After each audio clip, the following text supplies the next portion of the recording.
My name's Anne Baxter and I live in Devon, and today we're going to talk about applique using Stayflex. Now this is a really good technique, but you can only do really naive shapes with it, like these hearts on here and the little heart in the middle of the faded flag cushion behind me.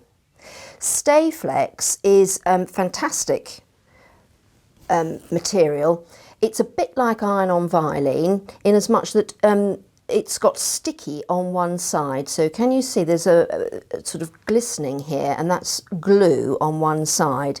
Then we've got various ways of attaching it into place. On this particular example, I've done a little sort of running stitch around the outside edge and then embellished it with a button.